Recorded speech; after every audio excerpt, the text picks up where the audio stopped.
All messages are visible. I think somebody, no, I don't know what that is. Okay. Hey guys, welcome back to Training Wild Burros. Today the topic is Area 51.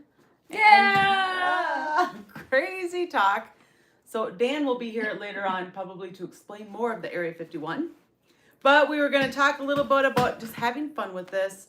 Dan made a joke earlier that we are training donkeys at Area 51. And well, here we are. Do you feel a little crazy? I always feel a little crazy. This is Hannah, guys, if you haven't met her yet. Hannah Banana, our little baby. Not a baby anymore. So join us for a laid-back, curiosity-driven conversation about donkey training, behavior, motivation, and whatever mysteries come up along the way. Now make sure you let us know where you're watching from and if you can hear us. All right. So do you have any crazy donkey stories that come to mind when you think about donkeys, Hannah? Seen them levitate. Ooh. Yeah. That sounds interesting. I want to know this story. No, actually, I don't think I have anything too crazy. When you're scratching on honk, they get so high off dopamine, they start levitating. Yeah. They love their scratches. They do. You know, Squirrel's new mom sent me a video today, and she showed me just Squirrel was taking oats from her hand, and he looked a little chompy. So I mentioned that he looked a little chompy, and she's like, oh yeah, I realized that when I was recording, I had to have the flashlight on her phone to record. Oh, and it made him kind of wig out, having the flashlight on. Yeah, I remember. Do you remember the first time Seamus saw a flashlight? Yeah. And Squirrel's a wild donkey that she adopted out. So this is a gentled wild donkey in his new home having to deal with a flashlight. Right. So maybe we're the aliens, not the donkeys. Well, now there is food for thought. Mm-hmm. So Squirrel is a 21-year-old wild donkey from the Seven Troughs HMA, and he is from the playlist 5 Wild Tales.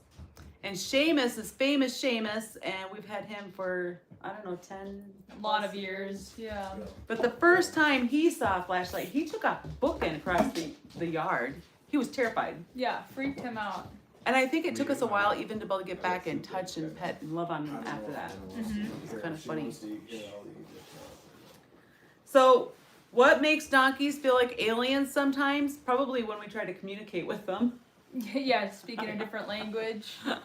Hold on, can I come in there? Yes, Sure. you absolutely can. Reed is going to join us, guys. Reed is my soon-to-be son-in-law.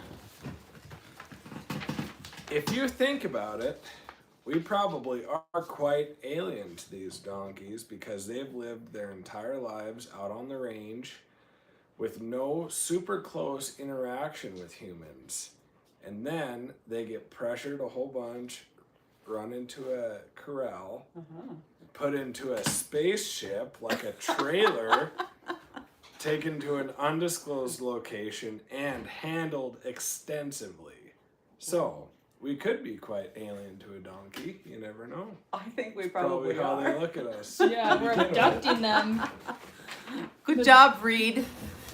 I asked Reed to come on yesterday, but he was nervous about it. I think he did a knock-up job. He did good. Yeah. Yep. He's a good storyteller. So, let's see. What are some more real stories about donkeys? I feel like I'm on the spot. I can't think of any stories. That happens to me, too. Yeah. I mean, like riding them. When we first got Seamus, he was pretty skittish. I think he got beat on a little bit by his previous owners. So I'd just hop on him and want to ride him around because he's just a donkey. Then he wouldn't walk anywhere, so I'd just be bareback, whoosh, whoosh, blow my hands around, trying to scare him to get him to go, and then he'd take off, buck him, put his head down, and I don't know if that's alien, but... Well, he probably felt like you were when you're waving your arms and he doesn't know what you're asking. That makes me think of when we first were starting to ride Seamus, and I really never got on his back. It was always Hannah. And then I would get on my horse, and I would get my horse to push his chest up against Seamus's butt, and Hannah would be on Seamus bareback. Well, my horse has he's big, he's normal size horse, whatever. I was so nervous I was going to push Hannah off from Seamus when I was doing that. I had to be so careful. He probably felt like Stormy was a big alien. Yeah. Or UFOs or just the horse trailers we transport them in. I love this. This could turn into a cool poem later on. It could be. It could be. You know, you're feeding them nutrition pellets. It's Yeah. like they're in a spaceship. You know, aliens trying to feed you like little nutrition pellets. They're used to eating grass and whatever they eat in desert. Yeah. They're like, we don't have any carrots or nutrition pellets in the wild. Yeah, what are you feeding me? I want my grass back. It's kind of funny the first time we show the wilds grain, any kind of grain. Now we use rolled or crimped oats, and then like a low starch grain, or Dan, tell me what kind of pellets we use. Timothy pellets. Timothy hay pellets. That's a new one we just started using. Donkeys don't do good with a lot of calories or even extra protein. I didn't understand that before, why donkeys don't do well with different grains or even alfalfa, and it's because they don't need as much protein as a horse. Interesting. I never knew that. Yeah. So I've had people ask me that bought some of our donkeys, and some of them are like ranchers where they deal with hay. They know about all the details of hay quality and the amount of carbohydrates that are in different grains. And so she had said to me, well, I'll just use whatever grain she was going to use because it's no worse than oats. But then later on I learned and understood it's not just about the carbohydrates. Interesting. So yeah. You know, one thing you said a while ago, Hannah, that it makes me giggle inside is about when you're riding a donkey, you need to over-exaggerate everything. Yeah, with a horse, maybe you can just kind of get a little giddy up, flip your reins, give a kiss. With the donkey, if you want them to go, you gotta act like you're a jockey about to, you know, run the Kentucky Derby. You gotta get up on them like, all right, we gotta go. And then they're like, okay, I'll go. But you can't just do a little flip of the wrist. No, Like you could a they're horse just to like- get them to go. I discount you. I think you said that before, didn't you, Reed? They'll discount you so fast. Oh yeah. Yeah. Yeah. So, Area 51, guys. How did this come about? Dan, Dan, Dad to explain. you want to explain about Area 51 to our viewers? Area 51, can you hear me right now? I'll take this chair. Yeah, you should come over here so they, otherwise it'll, Yeah, go in where they can see that. Yeah. Okay. We talking about Area 51. we are talking about Area 51. And why is it called Area 51? This little 21 Isthmus of Paradise? Yeah, this one is just about questions and answers in Area 51 and whatever rabbit hole we go down. This is Area 51 because somebody turned 51 today. So the whole property is now Area 51 for the For a rest whole of the year. year. For the whole year. Oh, for the whole year it will be Well, yeah. Area 51. Yeah. Oh my god. Because there will be more donkeys abducted by aliens, I'm sure, as the year goes on. And brought here. Yeah, and they're gonna be poked and tested on, and we're gonna try to feed them nutrition pellets, make them like get into the spaceship again. We do Yeah. have to get, we even have a spaceship set up permanently in our wild Uh-huh. pen just for this. Just like Area 51, where they do the testing. You know, Hannah's really good at painting. It could be fun to paint the horse trailer to look like a spaceship. Yeah. Yeah. $1,000, I'll do it. $1,000. We'll have to raise money to paint it like a spaceship. Yeah, so we're gonna start a fundraiser tomorrow to get money to paint the trailer like a spaceship. So yes, it is my birthday today, 51 years old. Now the whole property is Area 51. Mm-hmm. And I got this new cool hat. And I got this rope, so Anna and I are gonna have to learn how to rope later on. What do you think? I'm a rope and wild donk. A rope and wild. I'll be dog. the cameraman on that one. Sounds good. Sounds good. It's gonna be fun to play with. It will. It will. So another thing that we've been talking about during all these go lives, and I forgot to put a link in, so I will do that later on. Things that help us stay motivated and make our lives easier on the farm. Now, I think it was 2 Christmases ago, we got a gorilla cart from Yes. your dad.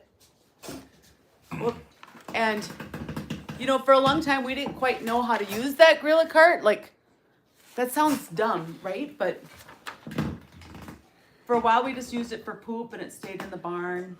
But now it goes back and forth. We'll use it for hauling hay, and we use it for cleaning up pens. We now probably put hundreds of miles on that gorilla cart, hauling hay, occasionally hauling poop, hauling water, hauling dirt, hauling rock. Hauling the kids when they're bored. Yeah, it's one of the most handy, Versatile tools. yeah, one of the most handy, versatile tools that we've encountered in the past few years. Like, we love it so much. Now, this thing has a super tight turning radius. Like, I'm impressed at how tight this thing can turn. And then it's also like a dump. So it has a handle, and then you can pick it up and dump it over. And of course, because we're in our living room, I can't show you guys. But I do have a picture of it on the thumbnail. And it is in some of our videos. But it is it's something that saves us time, makes our life easier. Absolutely. And there's a lot of times there's no sense going to get the Bobcat to move a little bit of something. So it really fills in that gap. Absolutely. Big time. So if you have a small hobby farm where you are moving poop and hay and things like that, and you don't want to hurt your back, take a look at that gorilla cart. It'll save you a lot of time and a lot of pain. When you dump it, it can turn over 180 degrees, or whatever you would say, 360. Yeah, it's really well thought out because it doesn't just tilt like this. It'll come all the way back, so you can completely empty whatever's in there. So if you're hauling poop, you don't have to like scoop it up with your hands or anything. There's nothing left in it. Yeah, the thing is awesome. It also keeps the donkeys occupied if we're cleaning the pen, because any crumbles of hay that are in there, the donkeys are like, that's just the best thing Yeah, ever. they go up to that wagon when you're cleaning the pens and throwing turds in there. And you're like, I wasn't done with that. And they'll be picking little things out of the wagon, and they think you're getting rid of treasure. Totally. You know. So that is our tip today for things that make our lives easier, stay motivated with the cold weather and short days. We hope you're having a blast out there with your donkeys. Send us your stories and your questions. Oh, there's a question. I almost forgot. And the question? So they sent me video today of their donkey eating grain out of a bin, and they're sitting down on the ground. And this donkey is not really okay with touch or anything yet. So my tips for that are, one, to get yourself in a chair. It's not that donkeys are mean, but if your donkey became afraid, you want to be in a situation where you can get up and away quickly. You don't want to get yourself in a line of fire. And another reason too is for the donkey's comfort and trust level. They're used to seeing you upright walking around. Okay, when you get down on the ground, that's like the same thing a mountain lion does. It crouches and gets low to the ground before it attacks. So that might add a little era of you're kind of acting predator-like if you're sitting on the ground. Get yourself up in a chair at least, so you're closer to being as tall as when you're standing up. Absolutely. And then this person had like a little bin down by her feet, and the donkey was eating from that. So the next step is to try to get the donkey to eat from your hand. Now, your donkey might come and sniff your hand and leave. You're not going to follow your donkey around. You're going to wait for it to come. I would do this before mealtime, because then they're going to be hungry, and we want that leverage. What I've done on many, many donkeys, getting the oats eaten from the hand for the first time, sitting in a chair, you're luring them on up closer and closer, one head at a time, till they're eating at your feet, and they're getting braver. Then you grab that dish when they walk away, set it up on your lap, and then let them come and eat out of that dish on your lap. And once they're comfortable doing that, you stick your hand in that dish. They can't see your hand right now. Well, stick your hand in a dish which is on your lap, and let them accidentally take oats from your hand. And that will speed things up rather than trying to get Sugar Plum to grab something out of your hand reaching like that. You get them to eat from your lap in their little rubber dish wherever you're feeding them treats in, and that'll speed things up. And then eventually, on accident, you're going to touch their nose with your fingers, and it will keep growing. Now, every time your donkey walks away, pay attention. Is it gone for 1 minute or 5 minutes? Eventually, it will just turn a circle and come right back. And then later yet, it's going to stay there and just keep eating it till it's gone. And how long it's gone for is telling you how much confidence they have in what they're doing. Yep. And sometimes, take what you can get.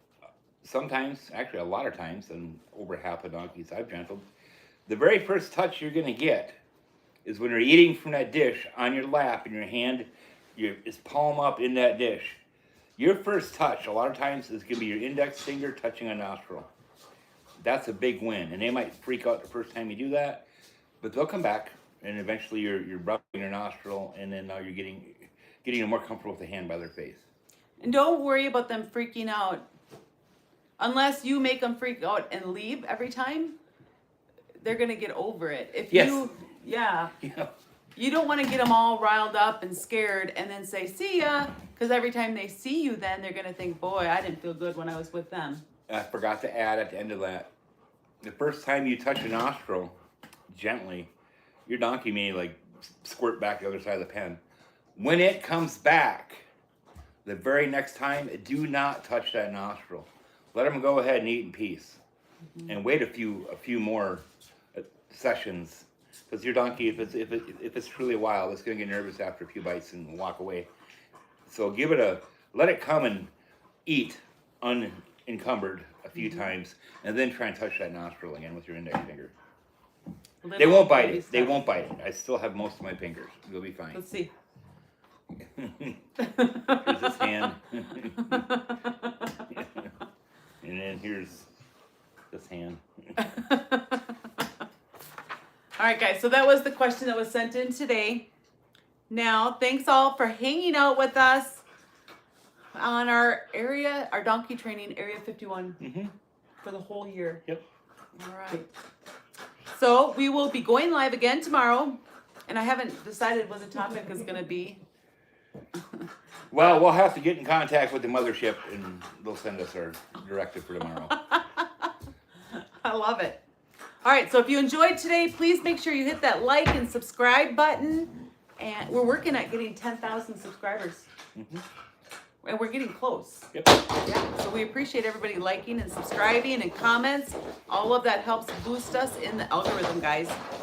And if you want deeper help, make sure you check out the memberships. We're here Check for out the you. membership and send us a video of what's going on. We'll look at that video and we'll get back with you on what you might want to try to be more successful. Heck yeah. Thanks again. You guys have a great day.